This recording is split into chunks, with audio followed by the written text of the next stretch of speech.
Hello, my name is Keelan Swain, and today I'll be presenting about swing IMU sensor, and more specifically, embedded system application and motion tracking technology.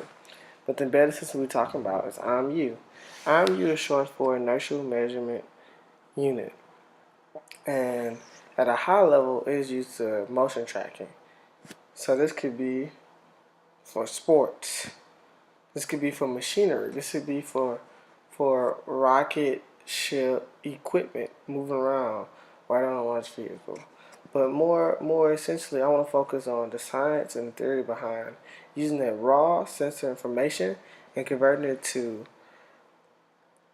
information that people can understand and develop their own technologies on top of with the IMU sensor. So our objective is to be able to calculate important metrics using the data that's sampled from the IMU sensor. And this presentation will present at a very high level the steps to achieve an IMU tracking. So in this, we reference a paper to do more specifically application of baseball swing tracking. And this will be more in detail on how those go, such as the key, definition terms, and as well as the parts. So the next part of this is exploring the parts involved in developing this motion tracking software. Key parts is IMU, which on the left, and embedded operating system. We are using Intel Edison to read our sensor data and process it, which is on the right. So our key terms to calculate the IMU motion tracking information are all the parameters. And so essentially these are four numbers, and this defines rotation about an arbitrary axis. Three of the numbers define the vector about which the rotation will occur. The fourth number defines the amount of rotation about its specific axis. The next thing you need to understand is quaternion normalization. Very similar to vector normalization, this is done by dividing the vector or quaternion by its magnitude or its norm. The next big thing is understanding how fast your IMU samples. So our IMU that we use in samples at 100 Hz, which is approximately 100 Hz per second. The next important terms you understand is when for our application that we're using to track motion of, it's a baseball swing. And so in this case, you have to understand the inertial frame and the local frame. The inertial frame is what the object remains fixed about, so it understands where it is moving relative to. The local frame is a coordinate system attached to a body. Then it goes rotation, and this local frame will rotate and have new orientation while the inertial frame remains unchanged. This is important to understand.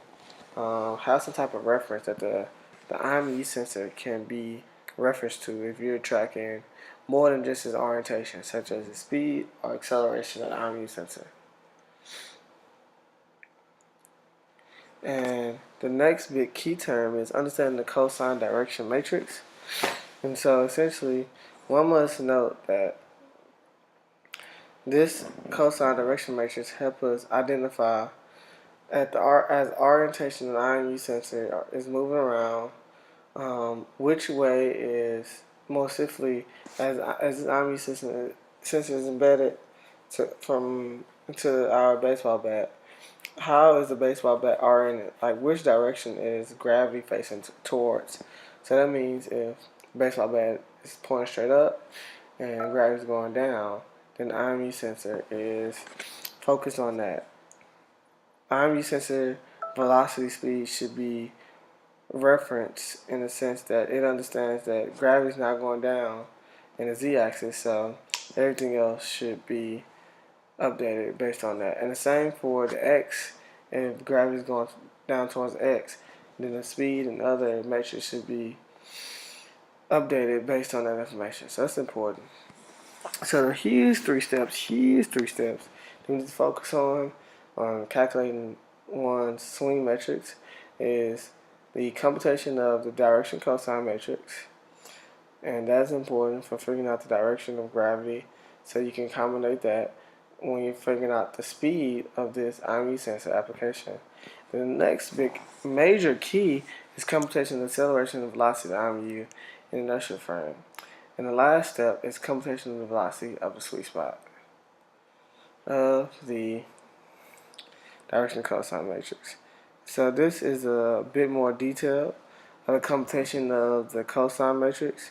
And as you see on our right, from the paper we reference, that the cosine matrix the equation is a 3 by 3 matrix, and you have to figure out all the parameters initially to find the cosine matrix. And once you get those all the parameters, you can derive even more information from the cosine matrix and take the raw information from the sensor to figure out the acceleration based on the direction cosine matrix.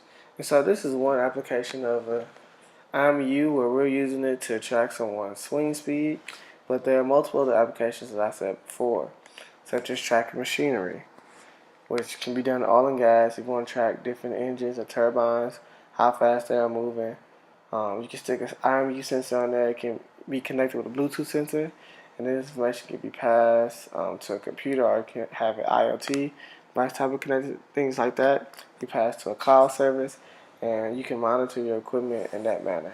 So this was my project about IMU sensors and better applications, and we'll have more updates in the future. Thank you.